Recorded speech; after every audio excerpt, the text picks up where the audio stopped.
Hey Pewter Report listeners, James Hill here back with yet another video. In this one, we're going to be taking a look at Pro Football Focus's safety rankings, the top 32 safeties ahead of the 2023 NFL season. This has been a on and off series that we've been doing here on Pewter Report for the past couple of weeks now. We've talked about offensive line, defensive line, quarterbacks, wide receivers, and now we are moving on to safeties, and we still have a couple more left to do, but very excited to do this list today. It was written by Mr. Dalton Wasserman on June 8th, 2023. So, you would expect some Tampa Bay Buccaneers to be on this list. You obviously have Antoine Winfield Jr., you have Ryan Neal, a recent signing from the Bucs. So let's go ahead and see. Not wasting any time, Derwin James, number 1 here with the LA Chargers. Minkah Fitzpatrick coming in at number 2. Kevin Byard of the Tennessee Titans coming in at number 3. And then at number 4, you have the first Tampa Bay Buccaneer and Antoine Winfield Jr.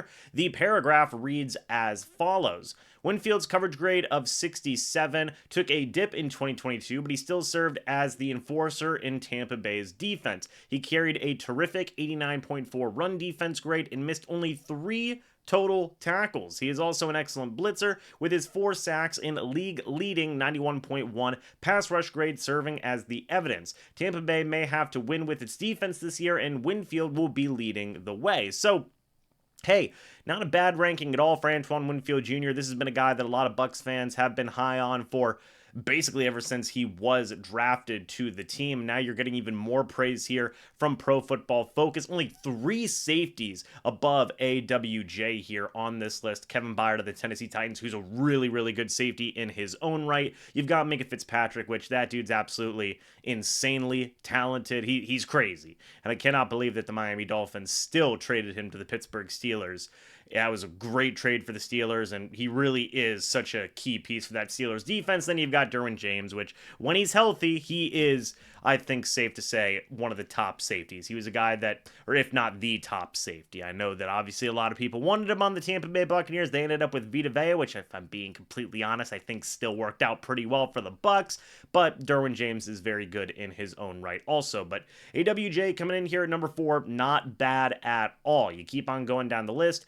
Micah Hyde at number 5, Justin Simmons, Tyrann Mathieu, Jordan Poyer, which, by the way, Antoine Winfield Jr. is better than all these guys. These are some good veteran safeties. Hyde, Simmons, Tyrann Mathieu, a lot of people, the Buccaneers, or a guy who a lot of people wanted, Tampa Bay Buccaneers fans. Jordan Poyer's in there, Jesse Bates, he just got paid by the Falcons, Javon Holland of the Miami Dolphins, Budda Baker's in there.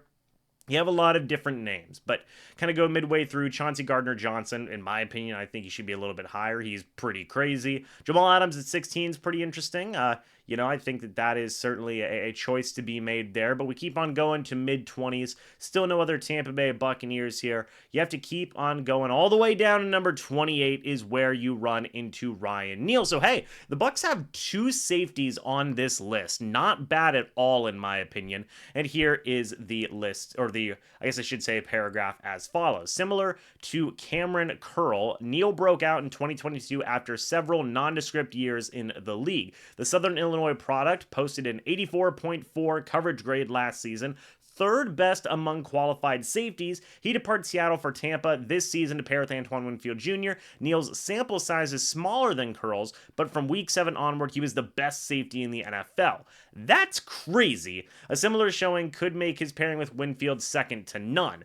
Crazy, by the way. Absolutely crazy. And you have, obviously, Adrian Amos, you have Malik Hooker, Daron Harmon, Adrian Phillips. These are all guys that Ryan Neal is above. So I think 28 is a pretty good spot for Ryan Neal. I think you could make an argument that he could be a little bit higher based on what he did last year, but of course, you want to see consistency, but this is the craziest thing here, right? From week 7 onward, he was the best safety in the NFL. That's talking about Ryan Neal.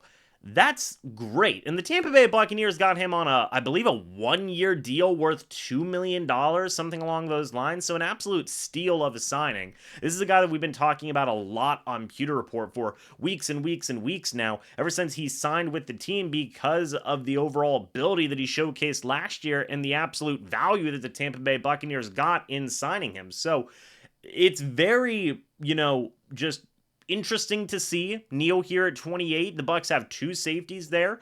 at the back end of their secondary. We also talked about cornerbacks. Jamel Dean and Carlton Davis were both in there. Jamel Dean was a top 10 corner. Carlton Davis was still a top 32 corner. Similar things with the safeties here. Antoine Winfield Jr., he's a top 5 safety according to Pro Football Focus, and Ryan Neal is still in the top 32. You got to consider there's 64 eligible guys here, right? And Neal is in the top half pretty comfortably. So all in all, this is a good list for the Bucs if you want to see some positivity and some optimism for the safety room. Ryan Neal coming in at 28, and then you've also got AWJ coming in here at number 4. Like, all in all, the Buccaneers secondary, I think, is going to be in a pretty good spot throughout this year. Safeties are going to be a big reason as to why Antoine Winfield Jr. and Ryan Neal seem like they're going to be a pretty formidable duo going forward. But folks, what do you guys think about this list? Let me know your thoughts and opinions down in the comment section below. I would love to hear it. Do you think that the rankings are fair, having AWJ here at number 4 and Ryan Neal coming in